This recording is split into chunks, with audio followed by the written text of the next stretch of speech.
And that sounds ludicrous. That sounds completely crazy. Hi, I'm Edward. I do stuff with computers in cloud, mostly either in AWS for a few years, or in Azure for a few months, or in what Telecom graciously calls their cloud for a few weeks. And what all of this has to do with security is probably only going to get clear at the end. Maybe. Let's see. Before I start, just a little cliff note on the side. I stole some of that talk here from people like Corey Quinn and other people on the internet because, I'm not above that if it basically comes with a side note that I did that. And I want to talk to you today about S3. If you don't know what that is, that's fine, it's an object store. Basically, it is you upload a file, and then you store it there for almost no money, and then you get it back, right? That's that, easy. And I want to start by reading you a quote. And that quote is from Jeff Barr. That's the chief evangelist at AWS. It doesn't matter if you don't know what any of that is.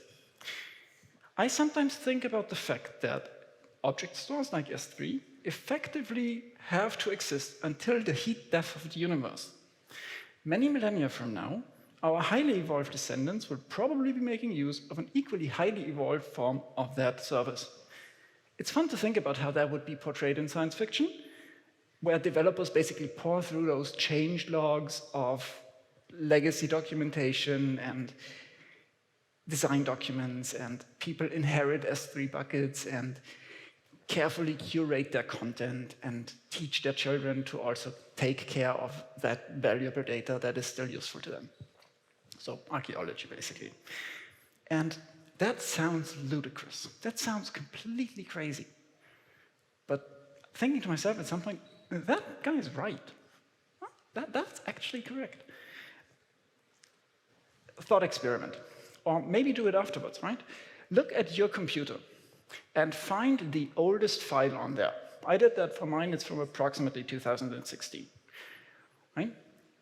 And there is this saying that, the internet is forever. LastPass breach. I tried to change my passwords everywhere, and a lot of the websites just simply did not exist anymore, right? They were gone. So that's my learning experience. The internet very much is not forever.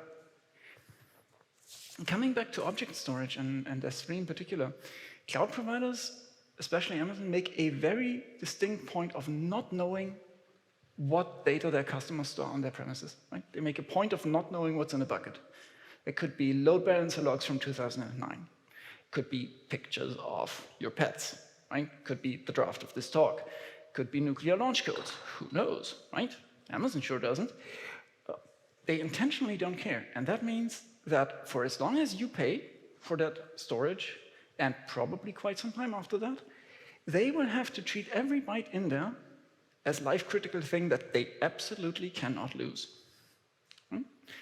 Now, think about that for a second. You have some form of storage that if you, 17 years ago, put something in there and retrieve it through the same API today, also paying like 15% for storage today than you did like 17 years ago, none of the systems you originally uploaded that data to still exist today. Think about that. The hard drives, gone. The servers, gone. The network devices, gone. Right? The whole data center, rebuilt, refurbished, restocked hundreds of times. None of the systems you originally uploaded to still exist today, and you can get that file through the same APIs. That is an astonishing feat of engineering, right there. It's a digital ship of Theseus, right? With ever-decreasing rent. Now, what does that mean? That means that cloud, whatever that is, does a hell of a good job of abstracting the services we use from the hardware that's underneath that. Side note, if anything that I wrote 5 years ago is still in production today, please remove that. Get it out. Right? It wasn't a good idea to begin with. It's a bug. Remove it. Second point here, What does this have to do with anything? Especially, what does this have to do with the topic of this talk? Very simple. As much as the cloud is just servers in someone else's data center, it is decidedly not that. It is something very different. Even in our own data centers, container orchestrators like Kubernetes and those types of things, right, do a pretty good job of abstracting away the services we use from, ooh, the hard drive under this just exploded. Right? Stuff still runs. And what does that mean for us as security practitioners? What does that mean for us as professionals in this field? Well, two things basically. First, we can look at our own turf, right? Taking S3 as an example, oftentimes you have the problem of you want to keep that data, and then someone tells you, but keeping it searchable, regardless of the data implications of data as toxic waste and all of those types of things, that's expensive, we don't want to do that. With Object Store, you have marginal cost for large amounts of data. Maybe that's a solution to some of our problems. Right? Then maybe we can adopt some like cloudy, modern approaches, like policy as code stuff, and get rid of signing off on punch cards. That would be nice, really nice.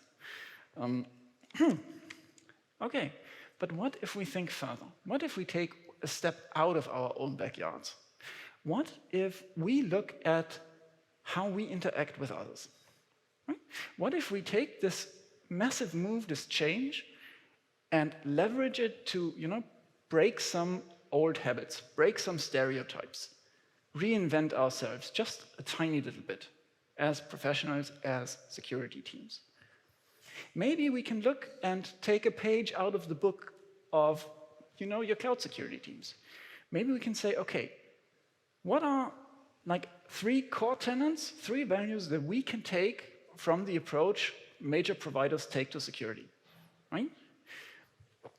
Maybe we can look into transparency, right? We do this, we do it this way, and we do it because of that. Right? Maybe we should be fairly transparent about what we do, very transparent about what we do with our constituents. Maybe we should think about getting things right. Maybe not on the first try, but having a commitment to getting things right. And what that means is getting things right also for our clientele, also for the people that actually consume what we deliver. Right? And the third thing we could look at is speed of response. Right? If you ever interact with a security team of a cloud provider, they are super snappy. Right? They are right there, again and again. And that is fun. Right? If you don't have to wait for your provider, if you don't have to wait for the people that you're trying to interact with, that you need to get forward, that's enjoyable. Right? So if we incorporate those things, if we incorporate those core tenets, and if we then take this one step further, and we go to the point where we say, look, I'm not going to tell you no, but I'm going to ask you a bunch of open-ended how questions. And then I'm going to be amazed by the solutions you come up with. Maybe that's a thing. With cloud, we have an opportunity and we have not endless possibilities, but a lot more than we had before. Right? And my takeaway from all of this, from thinking about these things, is basically this. Go and talk to your engineers. Go and talk to your business. Find new solutions to problems new and old with the things you have that you can leverage today, right? And then be amazed at the results. Just revel in that.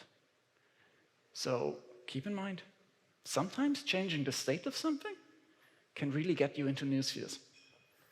Thank you. Die Slam. Das hast du mit Sicherheit noch nicht erlebt.